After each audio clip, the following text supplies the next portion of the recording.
Good morning, everyone. I'm back from break, and we've got a lot to talk about on today's show, particularly my Phil's Day Off segment is going to be covering quite a lot of interesting stuff that I did yesterday, plus some updates on tomorrow's big Super Bowl Bash event, and of course, coming up this week, likely my first ever co-op gameplay stream with my wife. A lot of exciting stuff on the horizon on today's Level 1 podcast.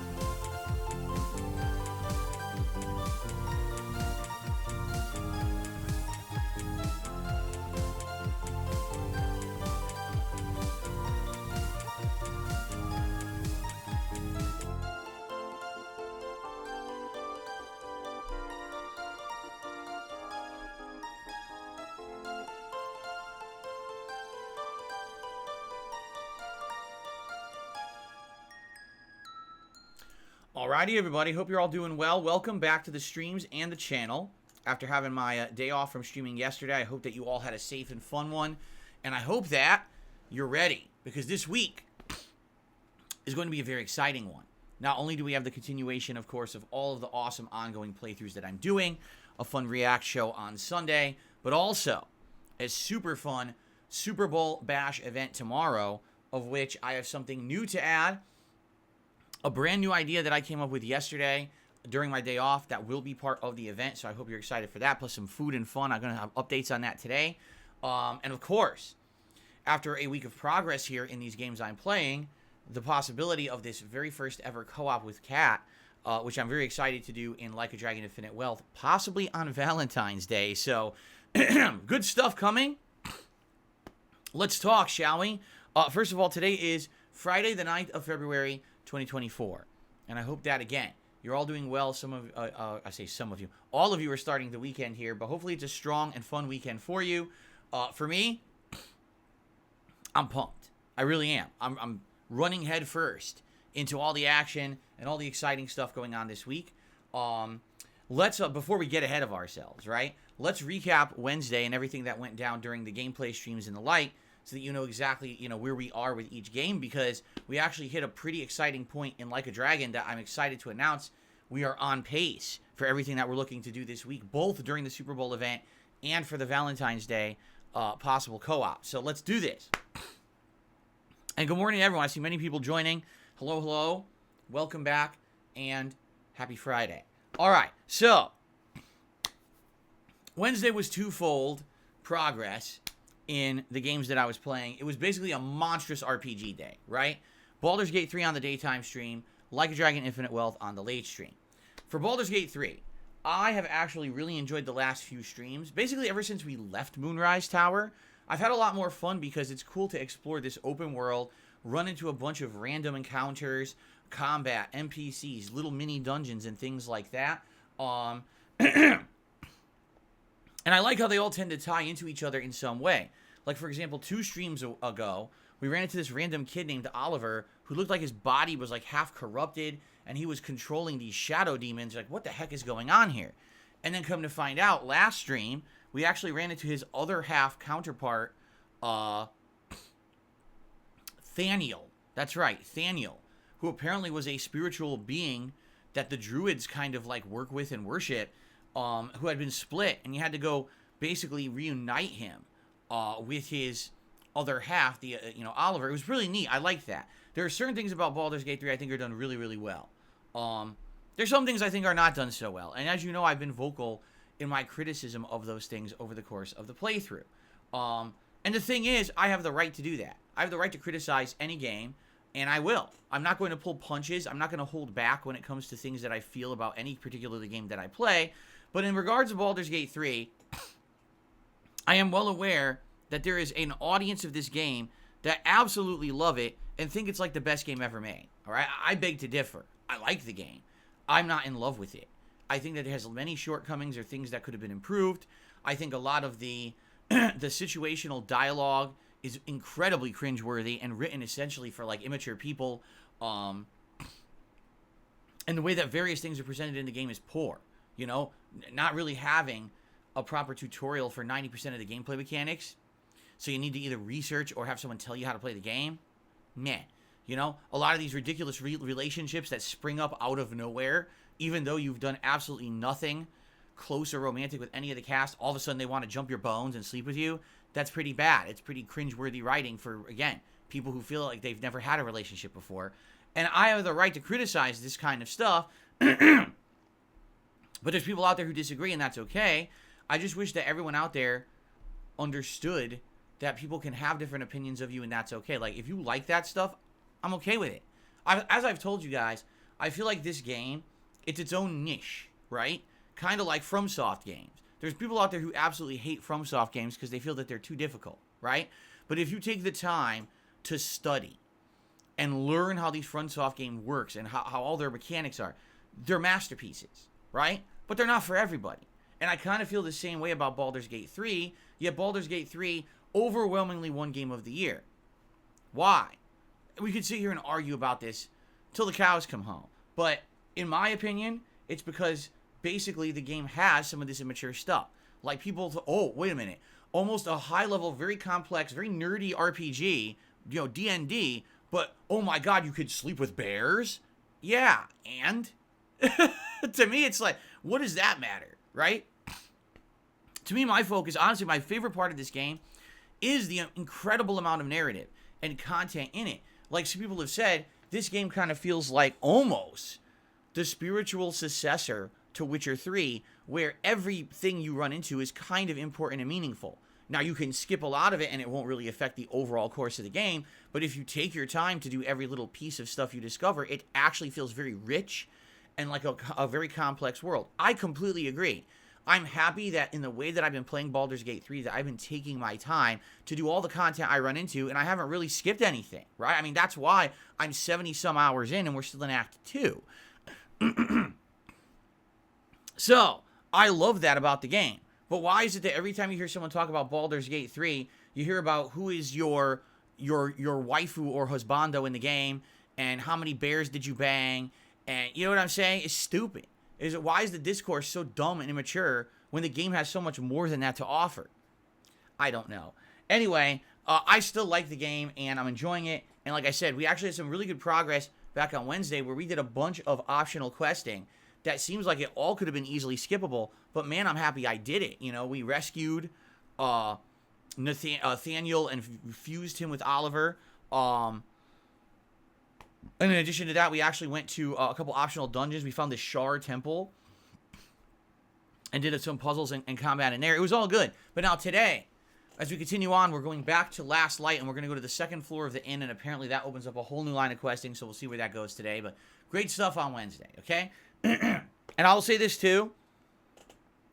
Thank you to those of you who are tuning into the playthrough and enjoying it still now, because, you know, 70 hours in, a lot of people tend to get tuned out or bored. And I know that there's still a decent group of people following along. Totally not as many as when I started. You know, take a look at the videos from when I started. Each had thousands of views. Now, I could barely pull 300 views after a few days on each video. But I think that's because a lot of people are essentially jumping in, you know, and trying to follow along. And dude, 70 plus hours of any playthrough takes a long time to get through. I feel like the views will catch up eventually as the viewers catch up, right? So there you go. I just find it's hilarious because now people, of course, in the chat are saying, so you're saying the only reason this game won Game of the Year is because it has sexual content. No, but I'm going to make another comparison. And I challenge you on this one to disprove it. There's a game coming out in a month or two called Stellar Blade. Okay? You know it. It's that action game where it's a lot of flashy combat and a lot of... Oh, wait, no one knows that. All you know is that the main character is this anime chick, right? And if you actually have been listening recently in the last week or two, all the PR about the game is about the main character and how she looks. No exaggeration. Even the game developers have come out and admitted. They said, yes, we based that character on a Korean model. And yes, we actually spent arduous hours modeling her ass cheeks so that she would look the most attractive. It's like, yes, because you're selling your game on the sexual content of the main character. You're not selling your game on the game. If Stellar Blade had a main character that was a regular dude with 2 swords, no one would give 2 shits about this game. It would probably have no hype. It would just be another game amongst a million of these kind of games that no one really cares about. But whenever you make a Bayonetta, or you make a Stellar Blade, or you do that, all of a sudden, now everyone talks about it. Why? Because of the sexual content in the game. Period. So, go ahead and try to tell me that the reason people didn't talk about Baldur's Gate 3 as much as they did was the sexual content. I dare you to lie, because that's the truth. Yes, the game is outstanding. Yes, it has a lot of great content. Yes, it's complex and have D&D elements, and that's a unique thing. But the reason people talked about it was the sexual content. Deal with it.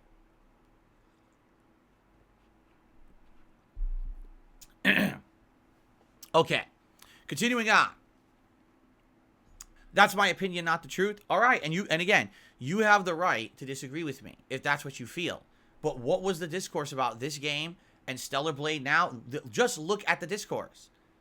Wow, look at that amazing combo. Look at that really cool combat engine. Literally no one. Literally no one. It's just a bunch of people mouth drooling over the main character. That's modern gaming at this point, I guess, right? And the thing is, it's not just games. This has happened in every entertainment industry. An entire movie where the only reason people saw the movie was because of the title actor or actress, correct? This has happened countless times. But it's okay to acknowledge it and admit it instead of trying to pretend like the reason that you like something is something that's not there, right? Well, instead of admitting that, yes, we all just kind of have a weakness for this thing, instead we're going to try to justify it and pretend like it's this or this or this or this or this. Well, here's the thing. Again, then what I want you to do is I want you to take that element out of it. I want you to take all the sexual content out of Baldur's Gate 3. I want you to take it all out of Stellar Blade and tell me that you would like the game as much. Because you'd be lying to yourself. It's true. I'm sorry. I'm enjoying the games on face value without that content because that's not what I'm looking for in video games. My opinion on that stuff is different than you, and that's fine. But I just find it absolutely hilarious that when I legitimately criticize something, like when I say, my God, the dialogue of Baldur's Gate 3 when it comes to the relationships and this kind of romance is so cringy. It's so not close to what any human would actually say. It's as if the writers don't even know what people talk like when it comes to romance. Yeah, it's true. And that's a legit criticism of the game. I'm not saying the game's bad, but I have a right to say that. And then people get all uppity about it. Ooh, well, too fucking bad. Too bad. Just because you don't like the fact that someone is exposing something doesn't mean it's not true. That's a hard fact of life as you get older. You realize stuff like this, right? Anyway. So anyway, Eternal Napalm says, you don't think the combat and bosses in Stellar Blade look cool? Again, I didn't say that. What I'm saying is, who's talking about that? Literally no one. All you got to do is go look at the trends on social media and things. No one cares. The only people buying that game, okay, not the only people. A lot of people buying that game will be buying it solely on the fact of the main character's attractiveness. That's it. That's it. And it's time to admit this. As a society, this is where we're going. People fall for this shit. It's a silly trap that people fall for all the time.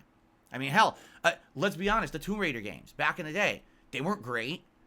Run around, auto-aim, shoot wildly at a bunch of enemies, and then terrible platforming that was incredibly frustrating. The games didn't get good until many iterations later. The first one actually is a really rough game that's very frustrating. I bought it, owned it, and was like, I don't see the hype. But of course, Lara Croft, right? So there you have it.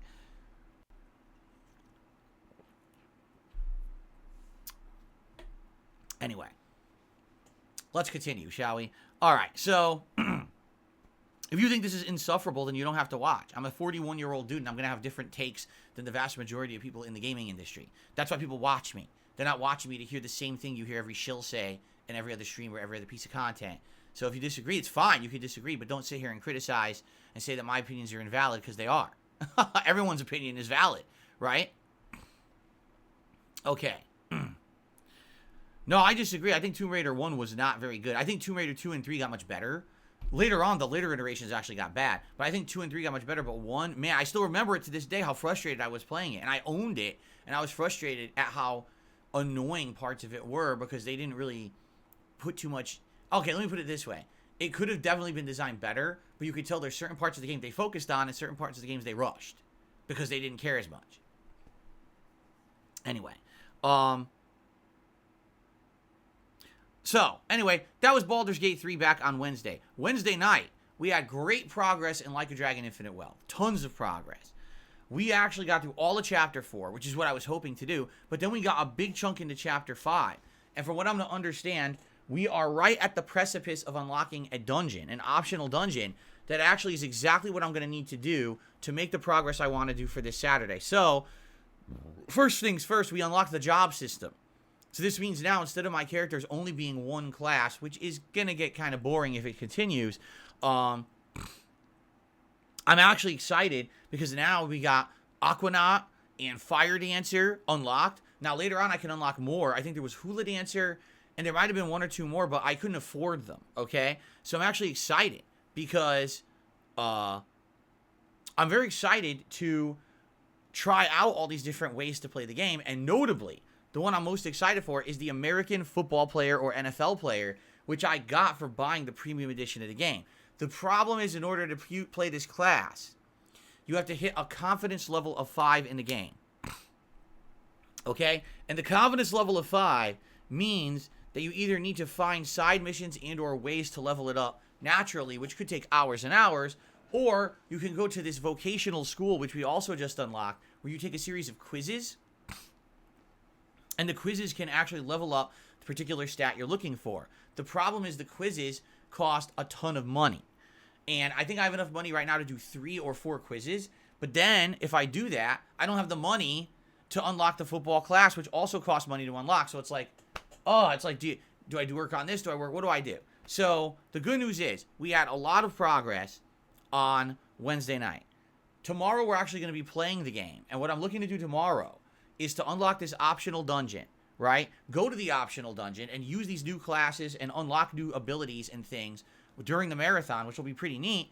Hopefully grind enough money in this dungeon, because apparently the dungeon rewards you with a ton of money, okay?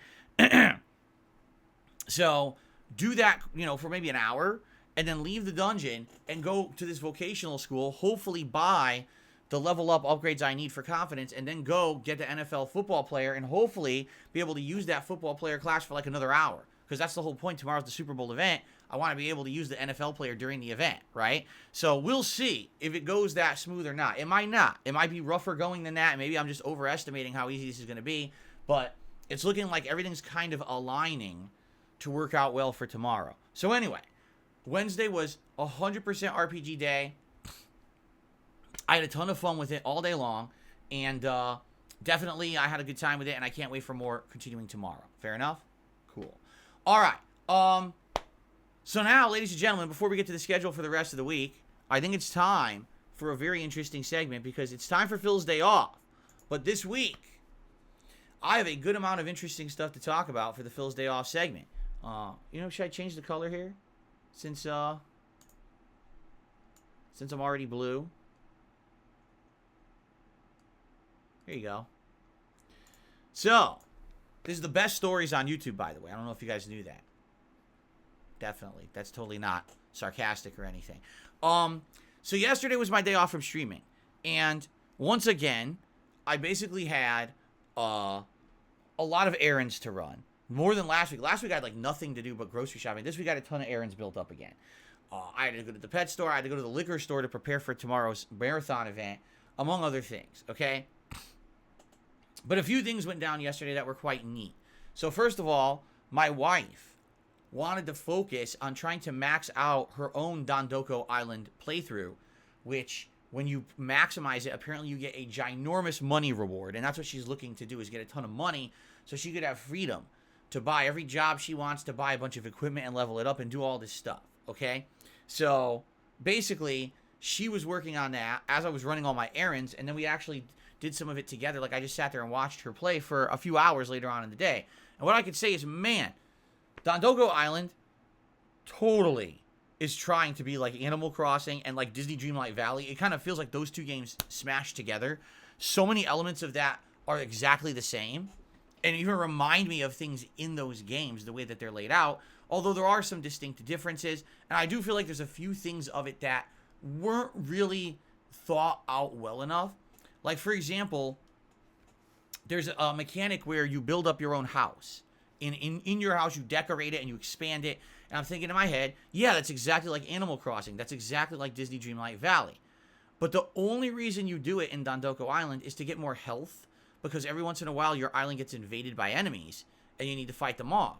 But the health is almost useless. Like, the enemies are easy. Like, all you gotta do is run around and dodge and swing a bat a bunch of times. And it's like, there's not much to it. So it's like, you feel like, oh, it's necessary that I need to upgrade my house. And then after a while, you realize you didn't ever need to do it because you really don't need the health. Like, it's not really required. In other games, what it would do is, oh, upgrade your inventory capacity or something like that. And this game, you would think that's what it does, and it doesn't at all. And that's actually one of the most frustrating things about Dondoko Island. The inventory management is so annoying. There's no way, at least that we saw, to upgrade inventory, and you're constantly maxing your inventory out. So you got to gather items, go run and sell a bunch of them. Gather more, go craft items, go sell, go gather, go craft. And it's very tedious. Now, some of the cool things about it. Being able to design your island in multiple different styles, because it has like 4 different styles you can work towards. I think it's like elegant, pop culture, sleazy, and I think there's like 3 or 4, and each one is exactly what you would think. So elegant is like, wow, it's like really high-end, refined stuff for guests to do. Pop is like, oh, pop culture stuff, a video arcade, or, you know, a popular restaurant, or, you know, something like that. Sleazy is exactly what you would think. Think about all the locations in the Like a Dragon and Yakuza games. The freaking soaplands and the freaking cabaret clubs and shit like that. Yeah, you can build that on your island too. And so, excuse me. And so, in that regard, I feel like the game has some potential because you can kind of design things how you want at the same time as you're inviting guests to your island, and this is how you make money, is you're trying to appeal to the guests who are showing up and give them what they're looking for. Every guest wants something different. So it actually benefits you to have a variety of stuff on the island rather than just one style. Or you could just go one style and try to really hyper-focus on the guests that want that style and appease them more. There's various ways to go about it. And as it opens up, there's more and more to do. I don't really want to spoil that much because we're going to be doing it, my wife and I, as a series, as I play along with Like a Dragon Infinite Wealth.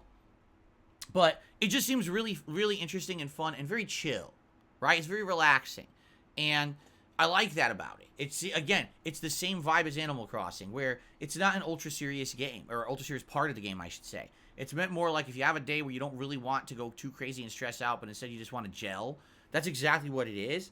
Although, I will say this, my wife's a little frustrated because she's trying to hit 5 stars, but she doesn't want, like, let me put it this way. If you play that mode, and all you do is focus on beating it, you could probably beat it in like 10 hours. But your island will look like shit. Because you're going to have a fancy-ass restaurant like Cafe Alps, which is the big Italian restaurant that's really fancy, sitting right next to like a fucking shitty, sleazy statue, right? You know, something really stupid. But then in your house, your wall-to-wall junk, nothing actually like aesthetically pleasing, just fill it with junk to raise your island rating. And honestly, I hate to say it, it seems like the game, that's the one thing that they didn't think about, is they kind of made it so that if you just throw shit out there, you get points to level up your island, but it doesn't really matter how the island is actually designed or how it looks. That doesn't really count. So you can have an island completely cluttered with a bunch of shit, and then you get a higher rating than someone who took their time to really design the island to look like a real virtual community. So I definitely think that that's one of the more silly things about it, because like my wife cares. She's like, I put all this time into designing the island. Look how nice my house looks. Look how nice the community looks.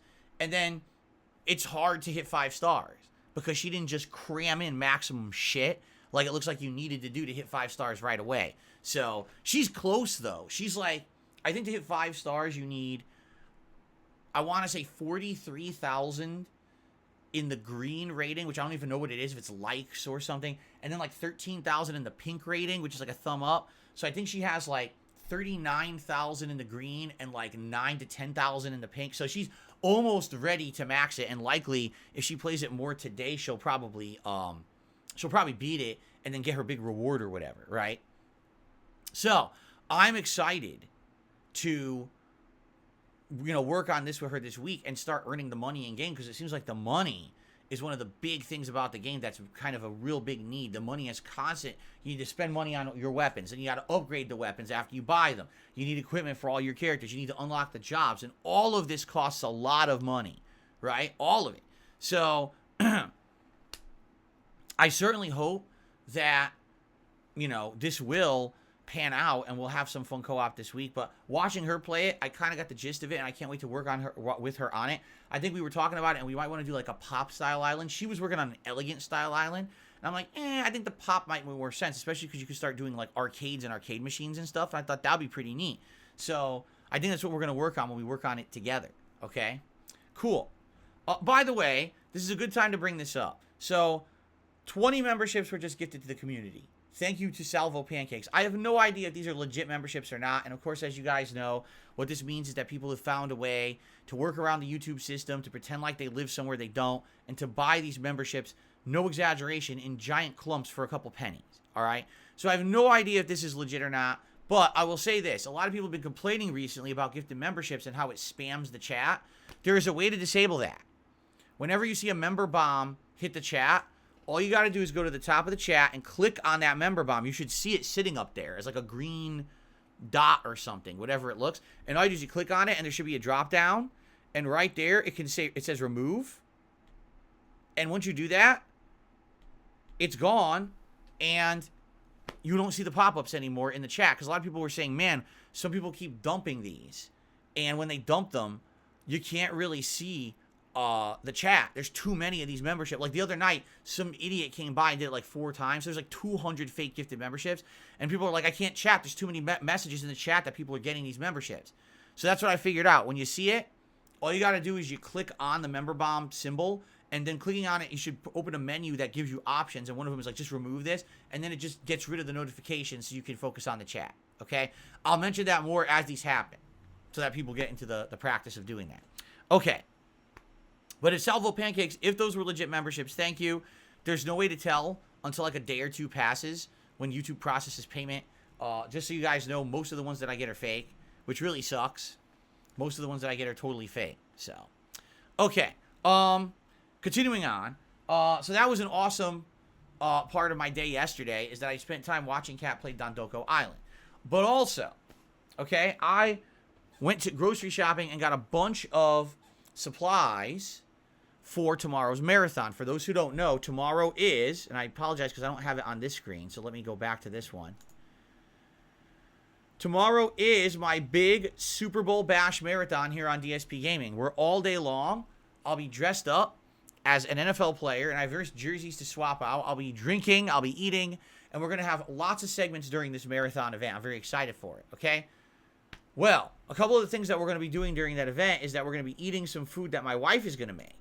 And she finally settled in on what we're going to do. Number one, we are going to do a crazy good dip that's going to have all these different layers. I can't remember if it was like a 6 or 7 layer dip, but basically there's tons in this dip. There's refried beans, there's guacamole, there's olives, there's cheese, there's tomatoes, all these layers. So that's one of the things she's going to do, and I bought a big-ass bag of tortilla chips to try the dip. So that's going to be kind of cool. What I might actually do is we're going to simulate a Super Bowl match tomorrow. I might just eat the chips and dip while we watch it, because I'm just watching. I'm not playing. I'm watching the simulated match.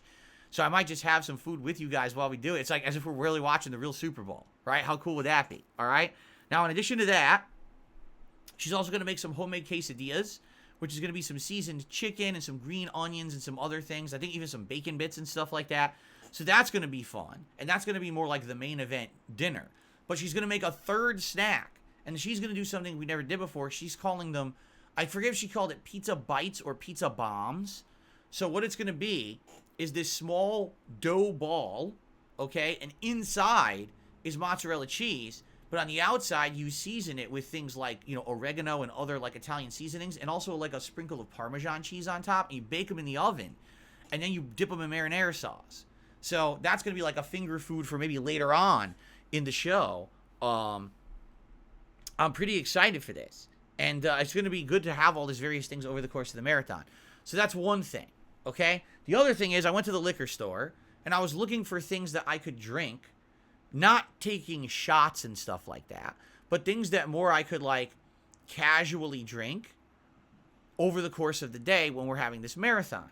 And I'm like, well, what could I have? First of all, get this. I wish this was an exaggeration, or I wish that this was a joke. Yesterday, I'm cleaning out my refrigerator, okay? I still have beer from last year's Super Bowl in there. I was like, what's that in the back of the fridge? There's 3 cans. And I reach back, I'm like, it's that Blue Moon beer that I bought last year. I still have 3 cans of it. I was like,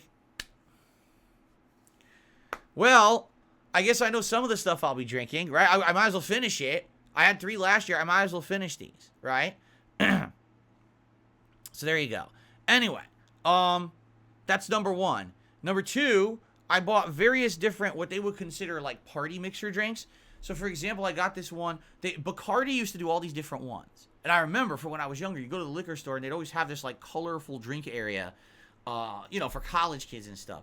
And I was just wondering, what do they still have? And they used to have all kinds of ones. They used to have like Mai Tais and stuff like that. Well, I went to the liquor store. They didn't have too many, but they actually had a few different ones like that Zombie, and they had like one called Rum Punch, and they had another one too. So I just grabbed one, and I ended up grabbing Rum Punch, which looks like, I guess it's a bunch of tropical fruits. I think it's supposed to be like mango and passion fruit and something else combined with rum. And I was like, oh. So I just gave it a little taste last night, and I was like, wow, this is like really good. So I'm probably going to have some of that during the marathon. And in addition, I actually got Captain Morgan's Long Island Iced Tea, which I love Long Island Iced Tea. I haven't had one in 100 years, but I really like Long Island Iced Tea. And this is good because it's sweet, but also has a lot of lemon flavor to it. Of course, there's liquor in it as well. So I'm going to have a lot of that over the course of yesterday. Over the course of tomorrow's marathon. I also have some tequila. So if anyone is dying for me to do shots, I could do some shots of tequila or whatever. But it's going to be a more casual atmosphere. Me kind of sipping on this all day long, feeling kind of buzzed and having a good time with all of you as we do this marathon event. So that's the liquor for tomorrow. Okay, so we got the food, we got the booze, but I got something else for you, all right? It's an idea that I came up with yesterday, okay? The idea I came up with yesterday was kind of interesting because it follows up on a lot of stuff we've been talking about over the last few months, all right? Tomorrow, ladies and gentlemen, are you ready for this? Tomorrow, we're going to be doing a live DSP Tries It. I've not done a live DSP Tries It in a while. You know, we've been doing Feasting with Phil, but we haven't actually done a real DSP Tries It, okay? We're actually bringing back the series tomorrow for a one-off special for the Super Bowl bash, okay? And you might say, all right, well, what is this going to be? I wonder, what will Phil be doing? We're going to be doing something very pertinent, very timely, that follows up on something that I talked about several months ago. You ready? So now I'm going to spoil. I'm going to spoil and spill the beans for you guys, all right? Way back in October, I had mentioned that when I went to the grocery store to shop that I saw, Halloween candy all over the place. And when I went to check out, I noticed that there was a big display right at the checkout, all right? Right at the checkout line. And I commented on it in my videos. All right, what it was absolutely hilarious. Mr. Beast candy. All right, and I looked at it and I'm like, wow, that Mr. Beast, the YouTuber Candy, he actually is selling candy in stores. I hadn't seen it before, and I picked up the bag, and I'm like, I wonder if it's any good. So I started looking at the bag, and it says, it's what you would expect. One's like a milk chocolate bar. One has like peanuts in it. One has like little crispy rice crunches in it, kind of like Nestle Crunch. And there's like 4 different kinds in the bag. And I'm like, oh, all right. And then I looked at the price, and I wish this was a joke. Half the shit I say, I wish it was a joke, but it's just our harsh reality these days. The pricing on the bag was $22. And this was a bag that was a normal-sized bag of candy. If you bought Nestle or Hershey's or one of those mixes of a bag of candy that size, it would probably be like $7. His candy was $22. All right. And as I was in line, all right, I actually was looking at people who would look at the candy, and a lot of them didn't even have, they don't know who Mr. Beast is. Normal people don't fucking know who the fuck that guy is. So they don't know what this is, and they think, what is this, some kind of Halloween candy? Maybe it's on sale. And I saw a few of them even like pick it up saying, oh shit, I need Halloween candy. And then when they saw the price, they said, what? There was actually one kid who knew who Mr. Beast was, and he picked it up and said, Dad, Mr. Beast candy. And his dad looked at it and said, oh, and he looked at the price. He said, haha, fuck him, and he slammed it back down. It was hilarious. So basically, the Mr. Beast candy that was sitting around for Halloween, first of all, there was a reason they put it at the front of the store. They were trying to get people to buy it as an impulse buy. Why? Because no one's buying it. Who the fuck is spending $22 on a small multi-pack of mini bars of candy that in a competitor costs $7? No one. It's just sitting there. Same thing, like when you go to the candy aisle, now that I know he has candy, I've looked, and he has big candy bars. The big candy bars are selling for like $5 or plus more dollars. It's a fucking candy bar. Who goes to the fucking store and spends over $5 on a candy bar, right? You gotta be a fucking idiot. So, of course, it's always stocked. No one buys it. It just sits there on the shelf, overstocked, never bought, okay? So I just found it funny that this guy launched a whole candy line, of which I've never seen anyone actually buy the product. It just sits on the shelf because of its exorbitant prices.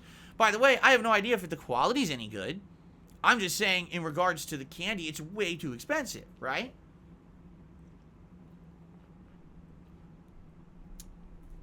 So you might say, gee, I wonder why Phil's bringing this up. Well, yesterday I was at the grocery store, and once again, here I am. I'm in the checkout line.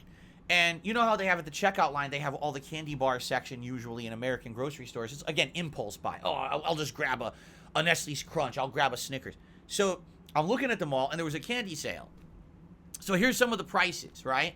So one of them was like, so normal price, $1.79 for the candy bar, and it's a big bar, like the Twix, like the 2 giant Twix double pack, right? So it's a lot of candy. On sale, 2 for $3. That's a pretty good sale. So you're saving like what, like 30 cents on each candy bar? That's not bad at all. And then there's another one. It's like, you know, normal $1.50 on sale for like $1.25. Okay, quarter off. That's a pretty good sale. And then I saw Mr. Beast candy bars. Okay? First of all, it's hilarious because the ones they're selling at the checkout are tiny. You know, everyone else at the checkout has a big bar, big giant Snickers bar, the double pack Twix, the big one. And it's like Mr. Beast, like this small in a plastic wrapper. I'm like, why is it so small? And I looked at the price. Normal price, $2.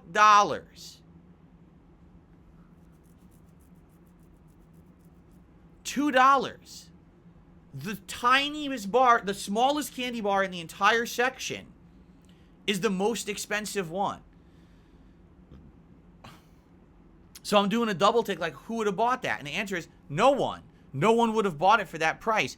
So guess what?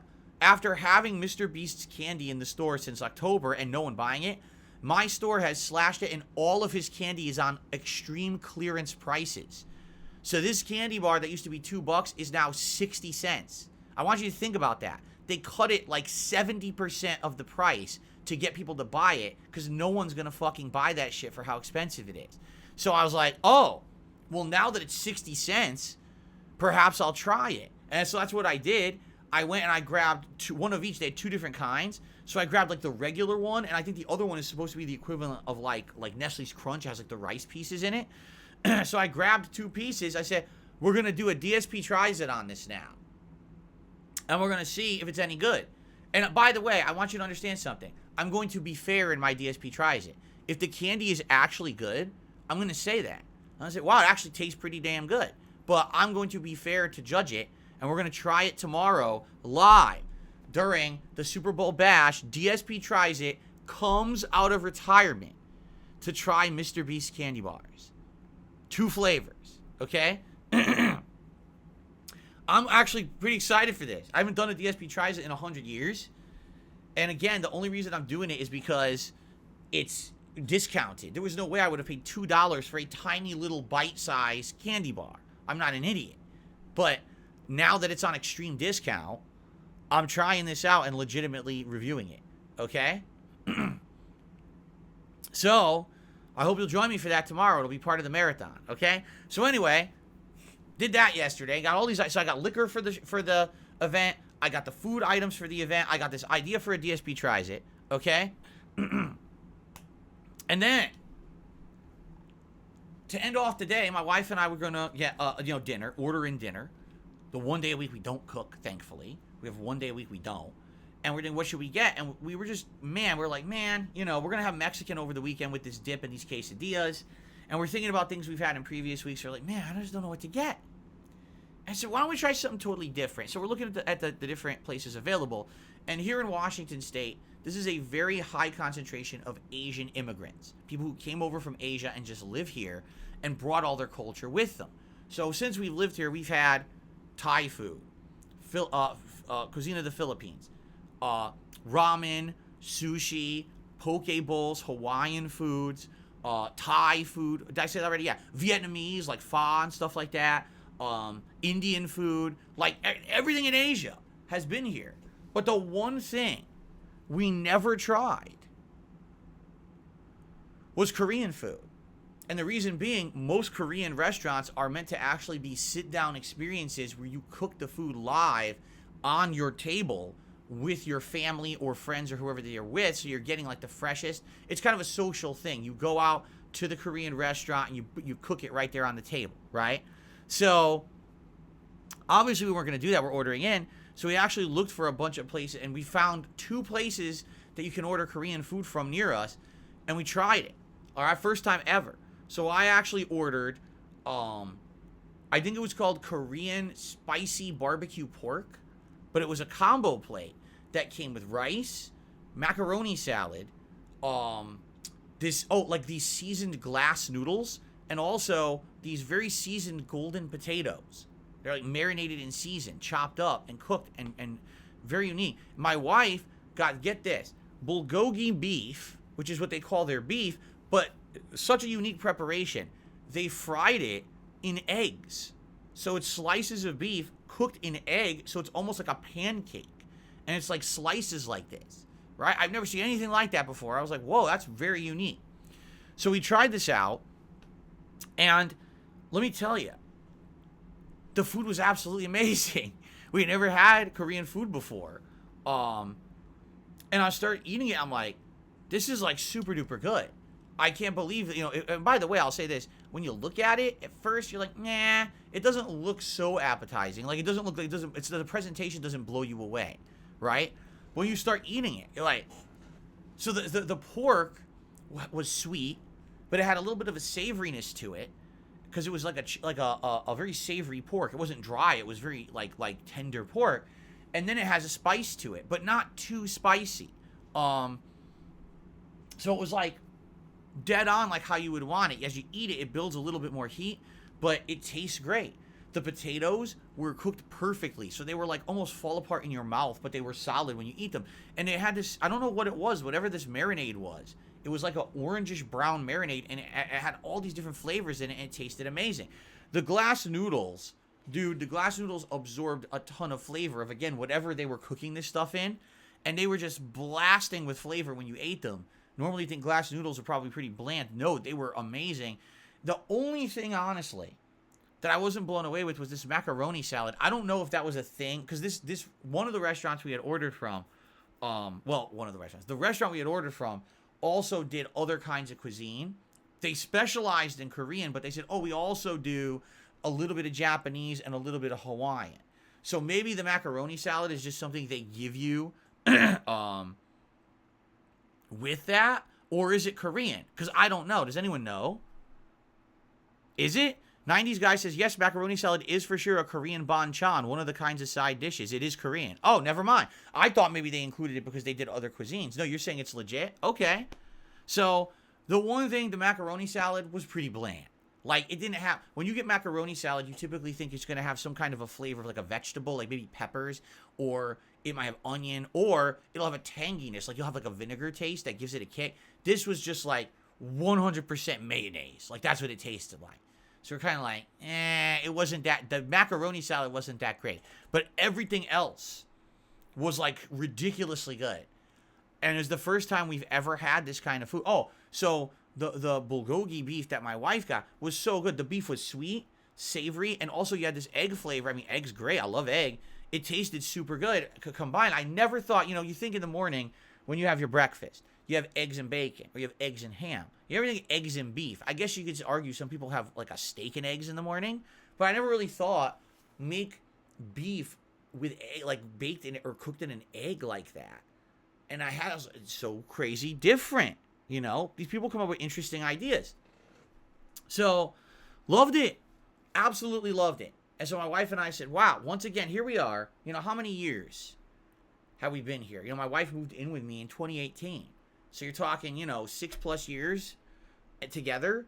And we still haven't even, gotten through all the cuisine options that are available out here. This is what I mean about living out here. It's one of the major things I like, is that it really is this melting pot of cultures. Because when people are coming to the United States, they have to pass through certain airports. And this one right out here, this SeaTac airport that we have in Seattle, is one of the major hubs in the United States. So a lot of people, as they travel in and immigrated to the United States, they just stayed here. And so you have all these different cultures around here, all different kinds of food and everything to try. And here we are, so many years being here, and we still have things we haven't tried yet. That's cool. That's really neat. So I'm very excited to try more for those, because people have been asking me to try Korean food for years, and I kept saying, I don't think you can really do it. And then finally we looked into it and realized you can. There's very limited places that will do it. Delivery, a lot of them want you to go there and, again, cook your own food at the table. But there's a few that did delivery, and this one we tried was really, really good. So we're like, wow, this is exciting. We want to try more. I want to try different things. You know what they have that's really cool specialty Korean cuisine? Bibimbap. Do you know what bibimbap is?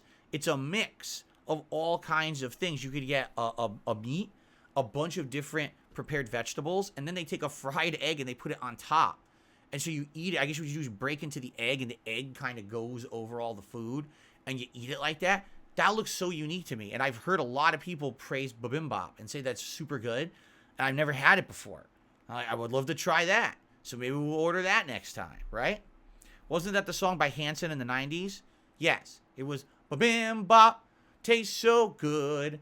Eggs running over all the veggies now. Yummy, yummy. That's exactly how it went. You're right. Very nice. Anyway, oh really? Tub says Koreans have their own version of sushi rolls. They tend to have steak in them. I'm gonna have to look into all this. Seriously, I'm gonna have to look into all this. This sounds good. In a bibimbap, you're gone. Anyway, in a bibimbap, you're gone. That's the new hit single, right? Anyway, so good food yesterday. Good preparations for the event tomorrow, right? I had a really good day yesterday. Really, the Dondoko Island, hanging out with my wife while she did that. It was all fun. So yesterday, Phil's day off. Great day off. Very excited for the week now that I'm back. But it was a really good, relaxing day with my wife. Now let's talk about the week, shall we? So today, now that I'm back, it's going to be the continuation of, what the heck? It's going to be the continuation of Baldur's Gate 3 here on the first stream. And now we have returned back to the Last Light Inn, and we're going to go to the second floor where people are saying there's a major plot up there. Someone even warned me. They said, be sure you long rest before you go to the second floor of the Last Light Inn. I was like, ooh, I guess what you're saying is there's going to be a surprise fight up there or something, right? So I'm excited for that. We'll see where that goes. Again, seems like we kind of wrapped up almost all the optional side content in Act 2. Like, this would be the last thing, whatever happens there. And then after that, we're heading to the Mausoleum, which I guess is the next major leg of the story you need to do to finish Act 2. So, good stuff today. Excited. Hope you guys will stick around after this podcast and join me for that. And then tonight on the late stream, well, ladies and gentlemen, it's Friday. And you know what that means. Friday night fights tonight here on DSP Gaming. Yes, it is more Tekken 8. And tonight, I'm going to return to King, the pro wrestler character, in Like a Dragon. Is this not turning red? It's green right now.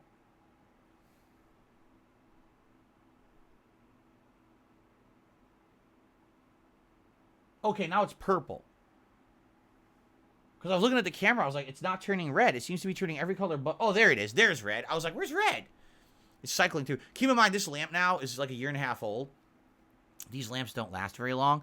I might have to get another one. I really like the ghost lamp. And you can find these, like, they're all over the place. Like, you can get them online, you can get them at stores. So I could easily just get a replacement. They're not expensive. They're like less than 20 bucks. I might have to get another one if this one wears out. But I like it, right? Anyway, so tonight, Tekken 8, King. We're returning to King. Last night, I watched about 90 minutes of King gameplay in Tekken 8, and this was all high rank. These are people who have like 150,000 rank points or more. So pretty much like double the amount of ranking points that I have in the game. And what I saw was a couple things. Number one, King has one or two moves that I'm not aware how to do. One of them is this really fast kick that acts as like a counter hit blast. So if it hits, he then runs up and does this leg drop. And people were doing that to me with King when I was fighting him. I don't know how you do that kick. I have to kind of figure that out. Another move is that he has a quick 1-2 like strike. He goes like strike, strike, and it's a counter hit. And if it hits, it knocks the opponent away. But I don't know what the input. I don't know if it's back 1-2 or if it's something. Maybe it's a rising combination. I'm not sure what it is, but it's really good. A lot of people use that to get in on opponents or to kind of stuff what they're doing. Outside of that, okay, outside of the fact that no one does the down and 2 kicks like I do. Like I do down 3-4 and it goes kick, kick, kick, and spinning elbow. It's completely unsafe. No one uses that. A lot of people just try to find other ways to get up and poke and then either mix up for a counter hit or a throw. But I hate to say it, at high level, King doesn't seem that good.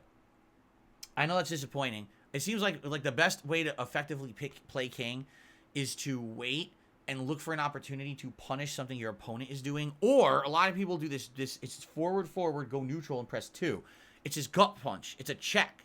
And it counter hits. So if it hits and your opponent's attacking, it goes into a second animation where King then does like a big slam or something, like a clothesline. It's just big damage. If it just hits and they're not attacking, it doesn't really do much, but it's safe. So a lot of people just do this a ton. They just keep doing it over and over. But basically, you know, when I was playing King, if you remember what I was saying was, man, I don't know what to do against fast characters. The answer is, don't get close.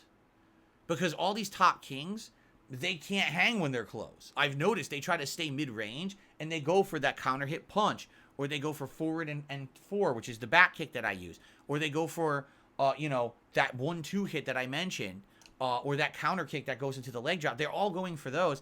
No one really looks for giant combos with King. If they happen to get one, like there's this other combo, which is down forward 2-1, which is, you know, an elbow and then another strike. If that counter hits, it ground bounces, and now you can do an OTG juggle. But outside of that, he doesn't have many of the great strategies like the top characters seem to have. He's more like stay mid-range, try to counter hit and keep your opponent away. You can't be overly offensive with King because his offense isn't that great. I did see a lot of people try to grab a lot, but everyone breaks throws. It seems like in Tekken, it's pretty easy to break most throws. I did see one top player got the Rolling Death Cradle, which is really cool. Rolling Death Cradle does like 80% damage. It's crazy. If you get it on counter hit, it's like such a giant combo throw. I know how to do it, but it's very easy to break. If someone recognizes it right away, they can just mash punch and they get right out of it.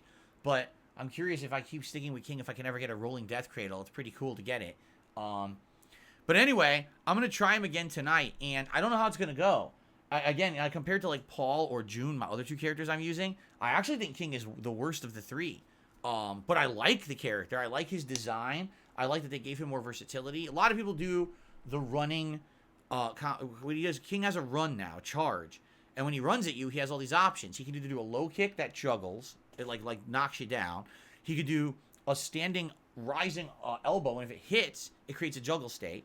Or he can just throw, and it's the only unbreakable throw in the game. If he catches you with the running throw, they can't break it. So it's kind of like a mix-up, but you need to be able to do it when your opponent is like not expecting it, so you confuse them. If you just keep spamming it, people are just going to hit right through it because you have to run first before you can do those options, and they can stuff what you're doing. So I'm excited to play more King tonight. I don't know how it's going to go, but I think I'll hopefully do better. You know, I'm going to be playing tougher opponents now. It's not the easier opponents that I was facing at first using these characters.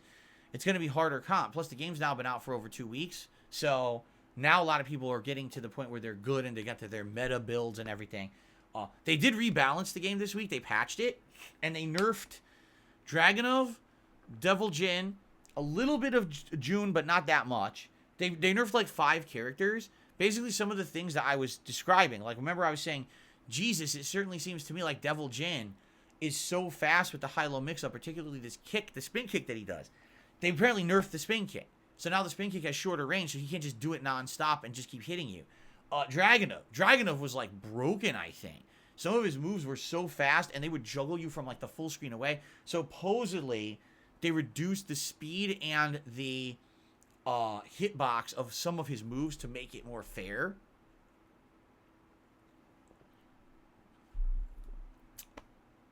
So I just find it funny that I'm not a pro Tekken player by any means, but my criticisms of the game seem to be valid because that's what they nerfed this week.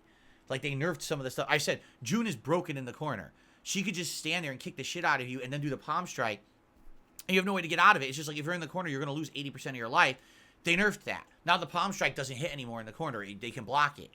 So I was like, see, everything I said, they acknowledged and they fixed. So you don't have to be great at these games. You just have to have a knowledge of what they are and how to play them, which I do. I'm not good at it. I'm just knowledgeable of it because I've been around the block so long. And the stuff that I criticize, they actually patched. It's interesting. Anyway, we'll see what happens tonight with Friday Night Fights on the late stream, 6:45 p.m. Pacific time. Okay? Tomorrow is the big event.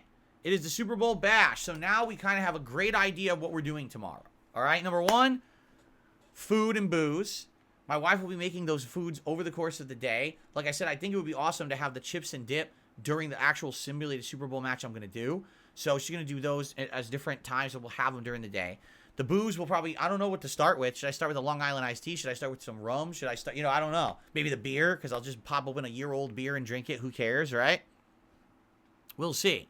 So that, of course, I'm going to be dressed up in NFL attire, and I have 3 different jerseys I can swap during the course of the day. We're going to be doing, number 1, the simulated Super Bowl match. Kansas City Chiefs versus the San Francisco 49ers in Madden 24. I hope you guys will help me set that up because I've never booted Madden 24 before. I don't even know how to simulate the match. I hope those of you who know the game will help me to do that tomorrow. And so I'll be commentating on the simulated match. I wonder what Madden will say who the winner is, but it'll be fun to do together, right? As I eat some delicious dip with all of you, and we watch it and enjoy. Then, I'm going to be doing Like a Dragon Infinite Wealth for about 2 hours or more, depending on how it goes. I want to unlock the NFL player. Like, that's kind of my goal. Unlock the NFL player and play with him for a little bit and see how he plays in the game. Hopefully it's hilarious, to see the NFL, a Japanese guy playing an American NFL player and doing all kinds of antics. So we'll see how that works, and hopefully we can get that unlocked. I'm also going to do some Call of Duty Modern Warfare 3 gameplay online, just for fun, because they just updated the game 2 days ago with the new maps and stuff, so I want to check that out. And we're going to do this DSP Tries It of the Mr. Beast candy bars. All right? So we've got a lot now. It's funny because we initially didn't plan anything, right? We had no plans for this marathon. I was like, we'll do whatever. And all of a sudden, in the last couple of weeks, it all came into fruition, and now we know what we're doing, and it sounds like it's going to be a lot of fun and tons of stuff that we're going to be doing during tomorrow's Super Bowl bash, all right? So it starts normal time. We're going to do the intro, the normal time, the podcast, normal time, and then after that, I mean, you guys can kind of determine what you want to see first, whether it be the simulated Super Bowl match. Maybe we'll save that for later, depending. Maybe we can do that later in the night, the simulated Super Bowl match. Maybe we'll do Like a Dragon first, or maybe we'll do some Modern Warfare first. I don't know what you want to do. I'm down for whatever. It should be pretty fun, though, doing it all day long. Now, I'll just say this. As you guys know, because I brought it up a bunch, these troll memberships, basically trolls coming on this channel using a VPN to get hundreds of memberships for a couple pennies, has really hurt my business. No exaggeration, I'm down over $1,000 of income that I rightly should have earned in the last month and a half. This month, when I get paid by YouTube, I'm going to get paid way less than I usually do. I'm hoping this doesn't remain a pattern and things pick up, both with memberships and with ad revenue. Ad revenue also just happened to be down in January, which always happens. If you like my content, if you support my streams, tomorrow would be a great time to come out and try to support if you can. In any way is appreciated. I'm not going to say, hey, don't support this way or that way. That would be ridiculous. But if you can support with tips tomorrow, that would legitimately just help me pay all my bills this month. Because when I get paid by YouTube, it's going to be like, pay this one, pay this one, pay this one. Shit, can I even afford this one yet? Because there's way less income coming in this month for something I didn't do. I didn't change my content. In fact, my views and my watch time and engagement were up in January. more people watched my content in January than they did in December, yet I lost like $1,500 of income because of fucking trolls, okay?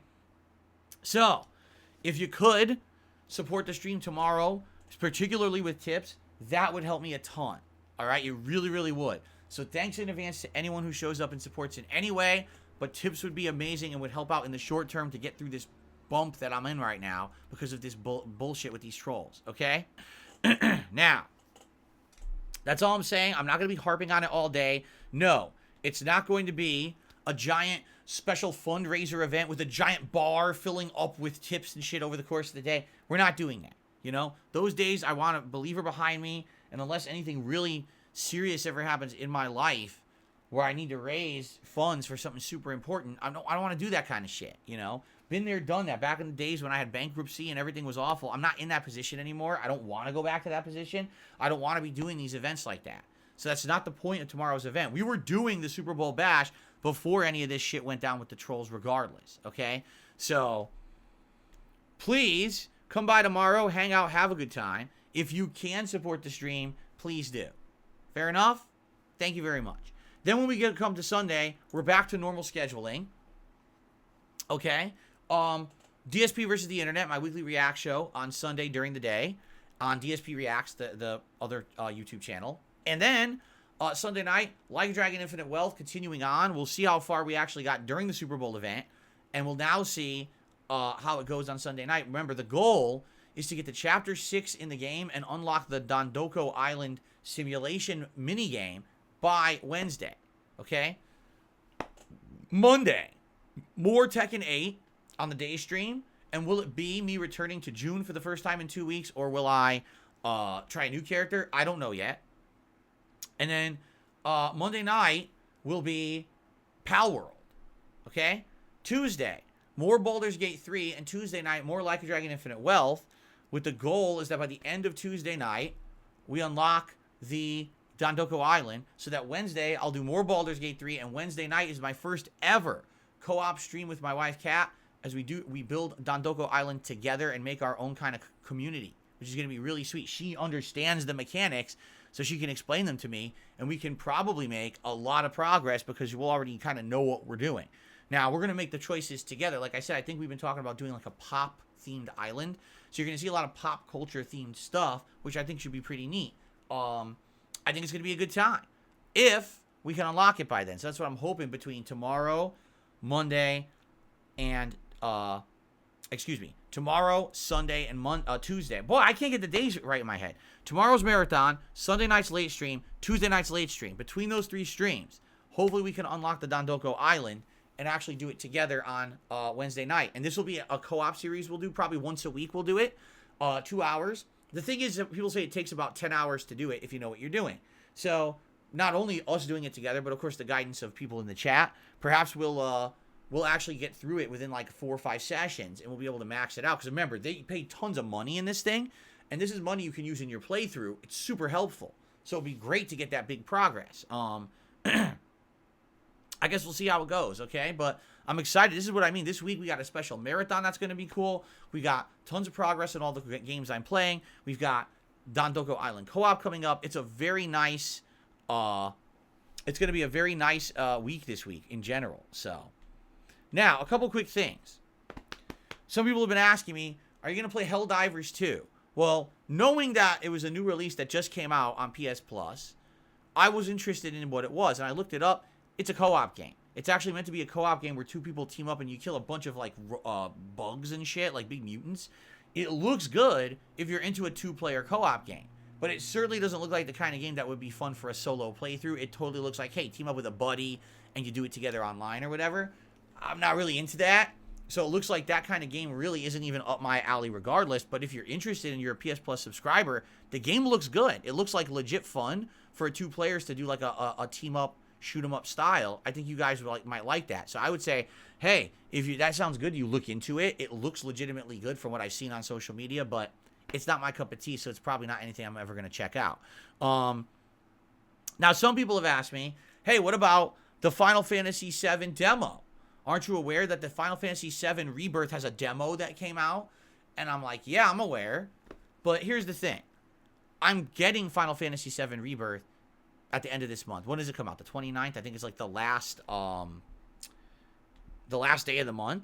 Is it a Thursday? Yeah, I think it comes out the 29th, which is oddly a Thursday. Don't ask me why it comes out on a Thursday. It's a little weird, no? Maybe I'll change my day off that week or something. We'll have to think about it. But anyway, it's just weird because they put out this demo. The game comes out in 3 weeks. So by now, with less than a month to go, wouldn't you kind of already be sold on if you're going to get this game or not? I don't think there's anyone who's going to be like, wow, I was really on the fence about it, but now that I played this demo 2 weeks before the game came out, now I'm definitely getting it. Did you see Final Fantasy VII Remake? Well, this is Remake, but in an open world environment instead of limited to Midgard. And the graphics look better, and they've improved the story because now you know it's not limited to the story of Final Fantasy VII. Does that sound good to you? If so, buy the game. Do you need a demo? I'm actually confused. Like I get it because they want to hype the game up, but at the same time, I'm sold on the game. I'm buying it. I feel like if I played this demo, I'm almost kind of spoiling myself a little bit on the game. I'd rather just wait for the game to come out and just play the game together in its entirety rather than experiencing a chunk of the game removed from it and then having to, like, either replay. I guess some people are saying it might save your progress if you play the demo. I'd rather just play it in the game. You know what I mean? Like, I get it. People get so hype and everything. I'm already sold. I think this is going to be an outstanding game. It's for me, one of, if not my most hyped game of the year. I actually think it's going to be super good. I'm very excited for it. But I don't want to spoil myself, so I'm actually purposefully going to skip it. Okay? So, FYI, no, I'm not playing the demo, but hey, come the end of this month, I think it comes out the 29th, but it's weird because I just looked at the schedule and it says that that's a Thursday, which would be my day off. If that's the case, maybe I should take off that Wednesday before. Like, have a shorter week and then actually be here on Thursday for the premiere of the game to play it all day because I would like to play it all day on launch day, I guess. We'll see. But anyway, yeah, like, I'm going to be playing it, man. So, yeah, I'm not going to be playing the demo. I'm skipping the demo, okay? Cool.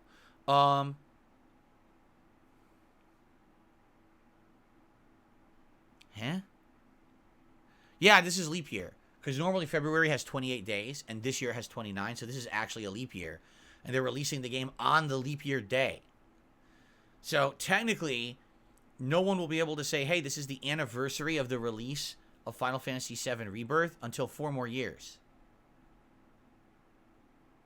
It's kind of weird, no? What happens if you're born on the 29th? When is your birthday? Is it March 1st?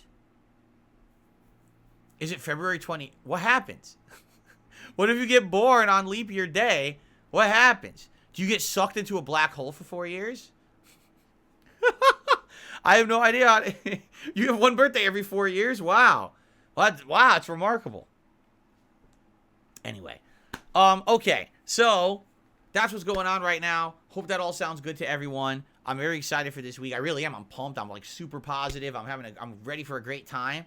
And I hope that you guys are along for the ride with me. It is now time to get... Oh my God, it's 12:24. I think we need to get to shoutouts. I had no clue it was this late. We had so much to talk about. It took this long to get to it. Shout out to Avarice for a 4-month re-upping of their membership, saying, is it possible to decrease ads? What? Is it possible to decrease ads? Well, I could turn them off. I'm not doing anything with ads right now. Right now, the ads are on, as always, but I don't... Is there something wrong with the ads? Yeah, you want to know the way to decrease ads? Get YouTube Premium. Then there's no ads. But then it still helps the streamer. Seriously. I don't know what you're saying. Are you saying that there's more ads? Maybe YouTube upped the ads? Lucky Gremlin says the ads are fine. He's a troll. Turn them to the lower version. I don't know how often they show. Normally, if I'm in the middle of something important and I see an ad pop up, I'll click. There's a thing that will pop up when an ad's going to play on my screen, and it'll say skip ad. So I'll click it. But I don't know if that's like... Is it still there? I haven't been paying attention recently. Is that still happening? How about that? You guys tell me when the next ad plays, okay? Tell me when the next ad plays, and I'll take a look at this and try to figure it out. I told you guys when I turned ads on, I don't want them to be ultimately intrusive to my content. But at the same time, having ads on the streams helps. You have to understand, especially right now, guys, I'm down like over $1,500 because of fucking trolls. I need to be making what I can make, all right? But I don't try to go over the top with these ads. I don't want them to destroy the streams. So let me know when they're playing again, and I'll take a look, because it used to be this pop-up used to appear in the corner of my screen, and it would say, you can delay this ad. But I don't know if that's still happening. Maybe they changed it again. I hate to say it, YouTube changes shit all the time and literally doesn't say anything about it.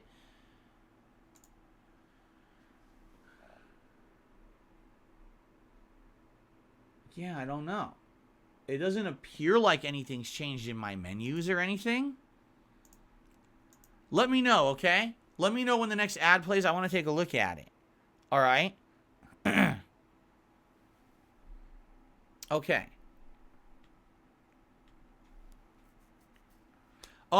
Pizza Box Gaming did a $2 super chat. I have YouTube Premium. YouTube Premium is amazing. I keep telling you guys all the advantages of having YouTube Premium. I love it because, you know, as a YouTuber myself, when I do things on YouTube, I don't want to see ads constantly. Right? And I know for a fact that people get helped by it, because I look at my stats every month. You know, you have your analytics, and it says everyone who's a YouTube Premium subscriber who watched my stuff, it significantly helps me. Like, significant amounts of help. It's not just like a little bit of help. It's a significant chunk of help from people who do YouTube Premium. So if you like someone's content on YouTube, you're a Premium subscriber, and you're just watching their content, they get paid. As if you're watching tons of ads, they get the credit for it. That's so helpful. And you don't ever have to watch an ad. You get to minimize videos and play them in the background on your device or on your computer as if it's like running like a music software. Like, I listen to music legit. I have a couple like channels that play video game music, and I'll play them in the background. Sometimes when I'm driving around, I sync with my car, and I have it play in my car when I'm going around doing my errands. It's super fun, and no ads. Like, YouTube Premium is legit good. If you're a frequent user of YouTube, 100% legitimately a good service. And I don't praise YouTube that much. You guys know how critical I am of YouTube all the time. YouTube Premium is legitimately good. One of the few things. Hold on one second, because I got to close my blinds more because the sun's coming out.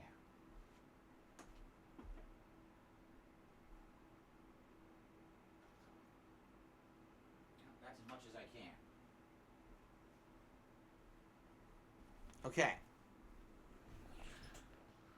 On the tip side of things today, excuse me, first tip of the day is a $3 tip. I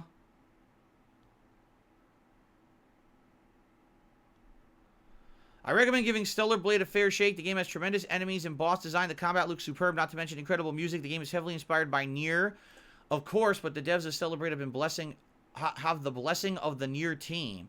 The recent State of Play gave a deep dive into the vast world and robust RPG mechanics. Lore-wise, Eve is designed to be the perfect female, like Clark Kent is the perfect male. Clark Kent is the perfect male? I don't know about that. Superman is supposed to be like the ideal male. I don't know about Clark Kent. I understand. I kind of understand what you're saying. But from everything I've seen, I haven't been too impressed by Stellar Blade. I'm just being honest. Like, first of all, they call it Stellar. How dare you praise yourself and call yourself Stellar? Like, imagine if I named this show the World's Best Podcast or the Stellar Podcast. I'm joking, by the way. I don't care what the game is called. It's just a joke. Anyway, I don't know. Like, for me, I haven't been blown away by the game's mechanics or anything. It looks like, again, it looks like Nier to me. And what I want is another Nier. Like, I want another legit Nier. Nier Automata was so good. And I want another one. That's what I want to play. I don't want to play another company kind of doing that. Yeah, and now again, Felix Fox says, it reminds me of Astral Chain. Yeah, I didn't care about that game either. I skipped it, and after I skipped it, no one cared. And it wasn't a big deal. So what I mean, like, these action-based games, at one point they had a place.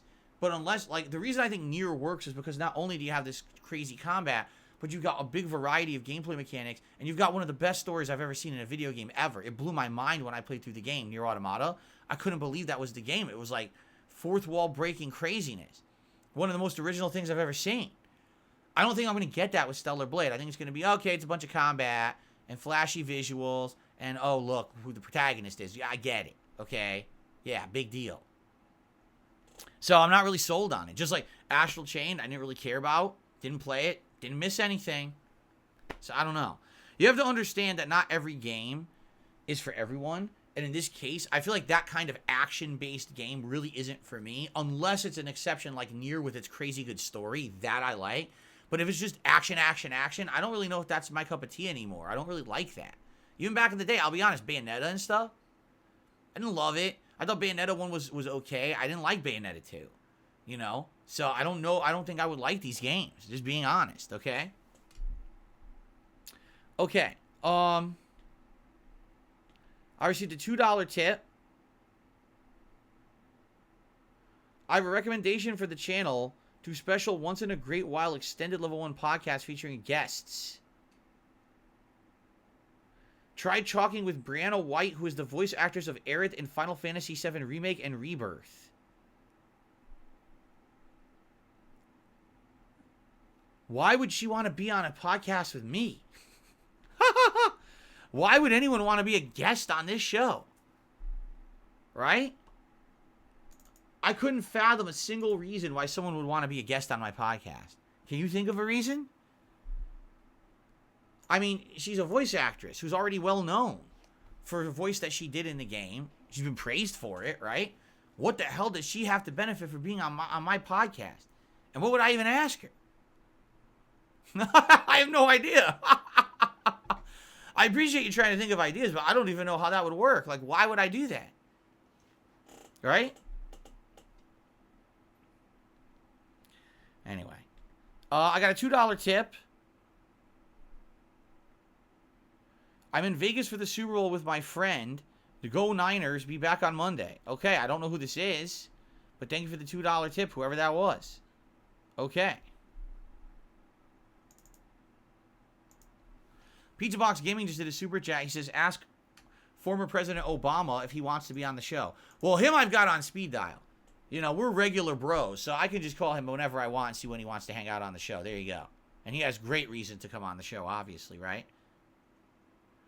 Anso Kamaru says, these action games have massive followings. They don't hit your field of vision, though. You're right. Like, I don't... For me, a game based solely on action isn't that good. Like, I also remember Metal Gear Rising Revengeance. Remember that? I didn't like that either. I don't know. I just don't like these action games that much anymore.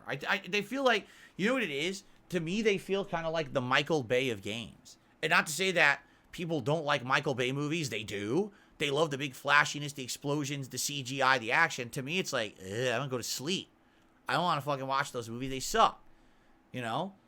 But again, Nier is the exception because not only did it have the action, but it had a wide variety of gameplay mechanics and one of the coolest stories I've ever experienced in a video game. That's my kind of action game. You see?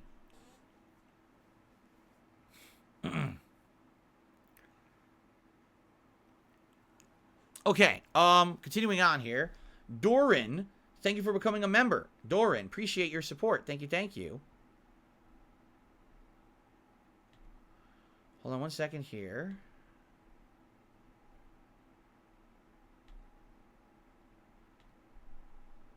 Okay.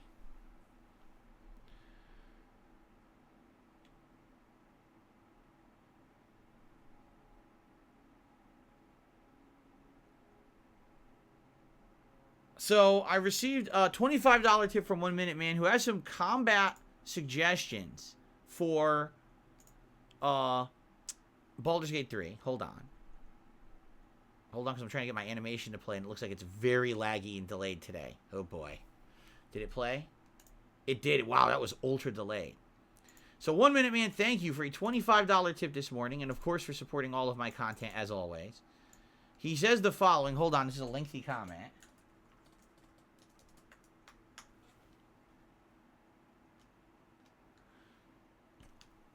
Excuse me. He says, When you know that you have to fight, so you know ahead of time you have to fight, you could switch to turn-based mode first. You could try placing your companions all in favorable locations to avoid being out of reach of the enemies. Also, casting Twin Haste and Fly extends your reach a lot. Fly, you can only cast after you've done an action, correct? And isn't it like a bonus action that lets you fly wherever you want and be advantageous? Twin Haste. Is that one of my sorcerer abilities that... I know I have one sorcerer ability that extends the range of spells. What is Twin Haste? I can't even remember. The thing is, the game is so complex. Here we are. I'm over 70 hours into the game. I still have abilities I don't use, right? Like, seriously, you're right. Fly and those sorcerer abilities. The only one I use all the time is the one that uses sorcerer points to recharge a spell slot so you can cast a second spell in the same turn. I use that one a lot. Outside of that, I like never use those other abilities, right? It's just to me, like, so complex, but it's kind of like I haven't needed it yet. Maybe that's something later on in the game I'll need it for the combat. Right now, I guess I'm just lucky that I haven't really even needed those abilities yet, right? It's so complex, but he's right. Like, he just mentioned those. I'm like, oh my god, I totally don't ever think about using Fly to move my sorcerer around ever. And that Twin Haste, I don't think I've used once in the playthrough. Let's see today, as we engage in combat, let's see if I can maybe effectively use those. Now that you've mentioned them and reminded me that they even exist, because I didn't even realize that they exist, right? Thank you. Okay, it looks like Doran did a super chat. Says, I'm glad you stuck to Baldur's Gate 3. I enjoy dropping in and lurking on your streams. Well, thank you, Doran. I enjoy having people come by for these streams. And listen, I know for a fact that it's nowhere near as big as the audience I have. Remember when I first played Baldur's Gate 3 in December? We had over 1,000 viewers for the first stream. It was like insane, the amount of people who showed up. And now we can't even retain like 300 viewers half the time. But that's what happens with RPGs this long. You'll never get that audience every time you play it. You're going to have people who have only watched up to a certain point, and only those who maybe have seen all the parts of a playthrough or maybe have played the game fully for themselves are going to be tuning in for the stream where you're playing hour 72 of gameplay, right? That's why I actually frown upon games that are so long, because you always lose the audience. There's nothing you can do about it, right? But I am happy that you guys are here to chill with me every time I play it. For those who do show up, I really appreciate you guys engaging with me, because again, as I said, this game is only fun to me because of the engagement we have during it. If you guys didn't show up and hang out with me and engage with me during this playthrough, I probably wouldn't like it. But because of the engagement, that's why I'm loving Baldur's Gate 3. So, all right. All right, any last minute stuff, guys? Anything you'd like to bring up? Anything to chat about before we move on?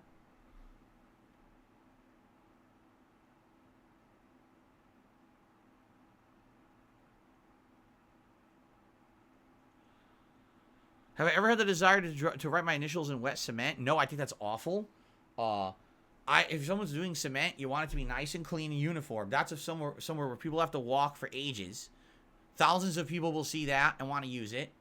And I think it's pretty selfish to try to destroy that by putting your initials in it. I think it's dumb. You know, I've never thought of that once. To me, that's like defacing a piece of public property people need to use. Why would you do that? It's very selfish.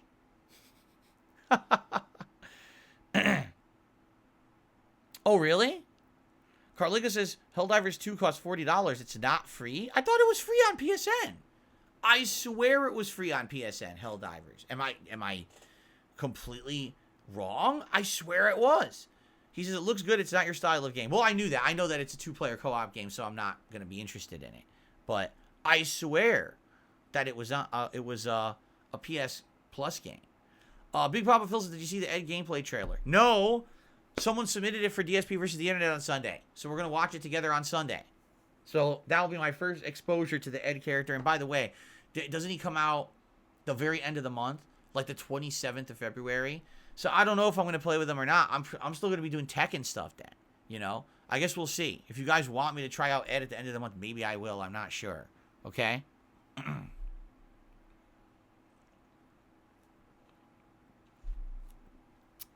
When is the next live react on DSP Throwback? Not this weekend, probably next weekend. Probably next, not this Sunday night, but probably a week from Sunday night, we'll do another one. I'm still taking in your feedback, and then we're going to do a poll, and you guys will vote for about a week on what you want to see, what game next. Will it be a continuation of, like, Dark Souls or Red Dead? Will it be something new like Heavy Rain? I don't know.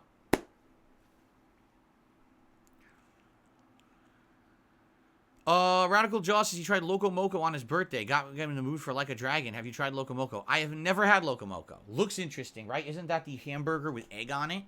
Looks interesting. Probably tastes great, but I've never had it myself. Felix Fox says, for new games, I'd love a Mega Man, like preferably X. Like he wants a new one, a new Mega Man game, or a new Mega Man X game. Interesting. I feel like Mega Man X is never going to continue because it turned into the Zero series, right? And then after that, it went so off the rails, becoming like almost like an anime, that I don't think that they're ever going to go back to it. I would love a new Mega Man X, but I don't know if they'll ever do it. Okay.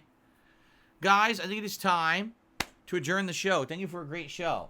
You know what I liked? That today, the majority of the show was about my day off, which almost never is, but there was a lot that happened during my day off. And I like that it's turning into awesome stuff for tomorrow's marathon, right? So thank you all. Great podcast today. For everyone here live, thanks. For everyone watching on demand, thanks. I hope that you all enjoy. And tomorrow is the big day. I hope you're gearing up. I hope you got your food and your booze, right? Because even though you might think that the actual party happens on Sunday during the Super Bowl, that is false. My Super Bowl bash is the real party of the weekend. And I hope that you'll come by tomorrow to hang out with me and spend the day with me if you can. It's going to be a great one. Thank you all for watching. Be safe. See you tomorrow for the Super Bowl bash. Peace out.